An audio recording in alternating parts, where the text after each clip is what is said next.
নমস্কার, আমার সকল শ্রোতা ও দর্শক বন্ধুদের স্বাগত। শ্রী মায়ের কথা। শ্রী মায়ের কথা শুনব শ্রীমতী ক্ষীরোদবালা রায়ের স্মৃতিচারণায়। সিলেট নিবাসী শ্রীমতী ক্ষীরোদবালা রায় বলছেন, মা আমার দিকে এক দৃষ্টে চাহিয়া থাকিয়া বলিলেন, তোমার দীক্ষা হয়ে যাবে। তারপর মা আমায় জিজ্ঞাসা করিলেন, বাছা, তুমি একাদশীতে কি খাও? আমি বলিলাম, আগে শাকই খেতাম, এতে নানা রকম ভেজালের কথা শুনে এখন আর খাই না মা। শুনিয়া মা বলিলেন, না না, আমি বলছি তুমি সাগু খেও, এতে শরীর ঠান্ডা থাকে। তারপর অতি দুঃখের সহিত বলিতে লাগিলেন, বাছা, অনেক কঠোর করেছ, আমি বলছি আর করো না। দেহটাকে একেবারে কাট করে ফেলেছ। দেহ নষ্ট হলে কি নিয়ে ভজন করবে মা?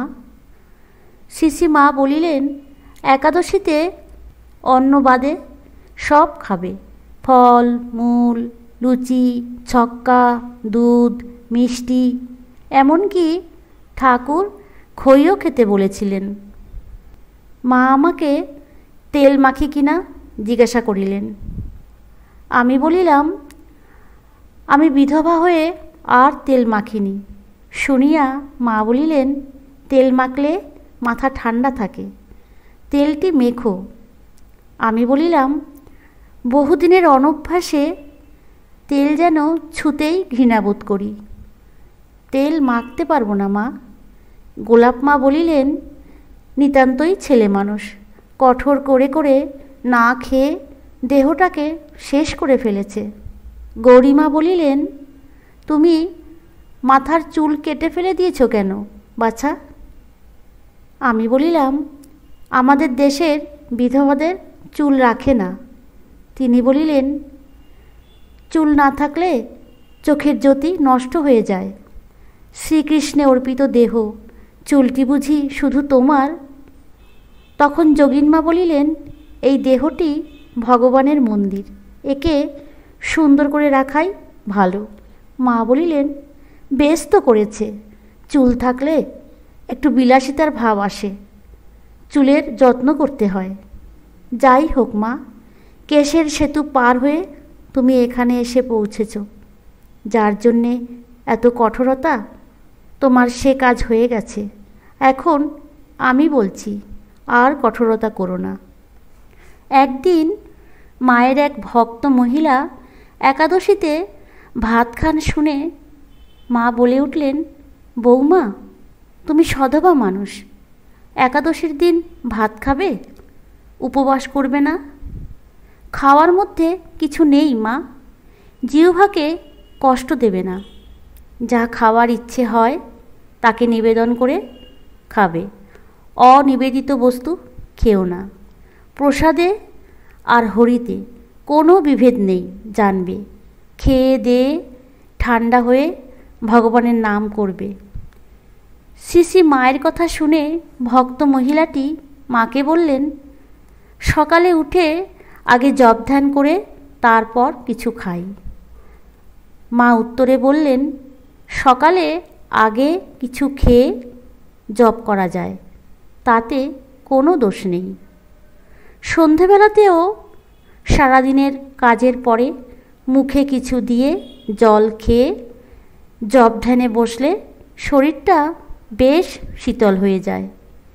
কিছু না খেয়ে পূজা করার পক্ষপাতী মা একেবারেই ছিলেন না।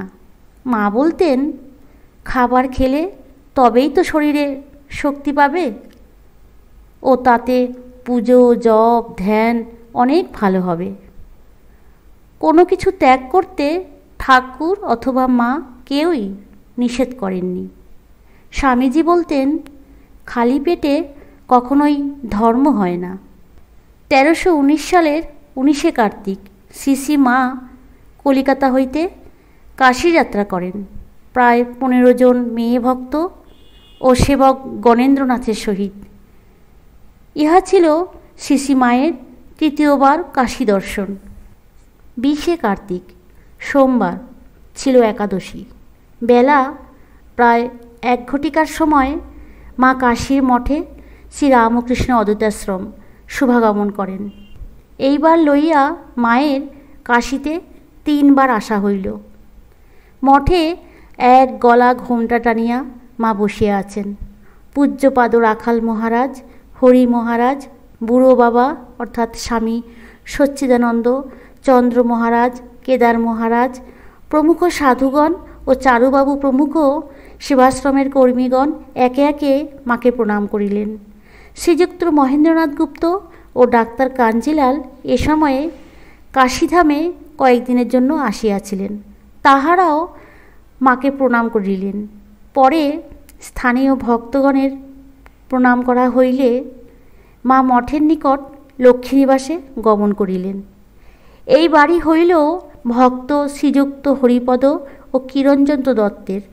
কিরণবাবু ছিলেন মায়ের মন্ত্র শিষ্য, তাই এই বাড়িতে মা পরম আনন্দে ছিলেন। মঠ হইতে লুচি তরকারি প্রভৃতি ঠাকুরের প্রসাদ মা ও তাহার সঙ্গে যাহারা আসিয়াছিলেন তাহাদের জন্য আসিল। ডাক্তার কাঞ্জিলালের শাশুড়ি বিধবা মানুষ, তিনি নির্জলা একাদশী করিতেন। তিনি কি করিবেন মায়ের কাছে জানিতে চাহিলে মা বলিলেন, অন্যখানে থাকলে তুমি কি করতে মা তা তুমিই জানো, কিন্তু আমার সঙ্গে থাকলে কিছু খেতেই হবে। পরবর্তীকালে শ্রীমতী মহামায়া দেবী আমাদেরকে বলিয়াছিলেন, মায়ের কথা শুনে কাঞ্জিলালের শাশুড়ি কি করবে ভাবছিলেন। তখন মা বলিলেন, দক্ষিণেশ্বরে ঠাকুরের কাছে একাদশীর দিন মেয়ে যোগেনের অর্থাৎ যোগেন মায়ের এক আত্মীয়া এসেছিল। সে নির্জলা উপবাস করত। ঠাকুর তাকে চিনির শরবত খাইয়ে আমায় বলেছিলেন, আমি যাদের একাদশীর দিনে কিছু খাওয়াতে পারলুম না, তুমি তাদের খাইও। মায়ের একথা শুনিয়া কাঞ্জিলালের শাশুড়ি আনন্দ মনে প্রসাদ পাইয়াছিলেন।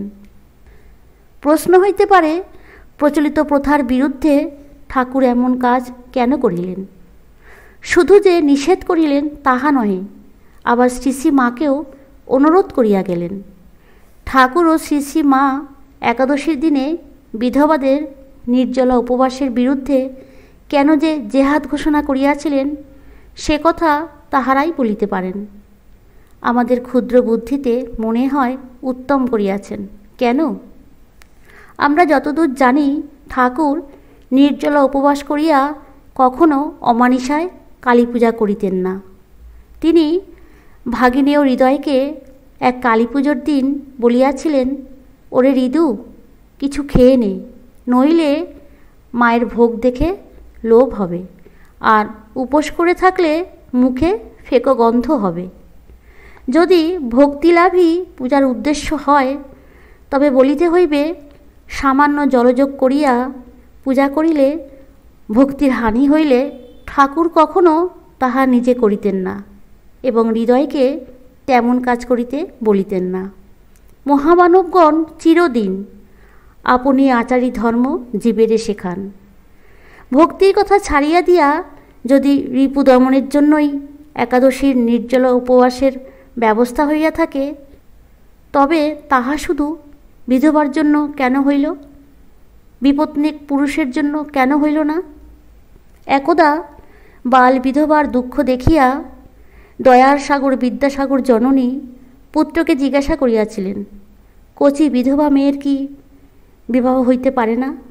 মাতৃভক্ত বিদ্যাসাগর শাস্ত্র সমুদ্র মন্থন করিয়া প্রমাণ করিয়াছিলেন বিধবার বিবাহ হইতে পারে।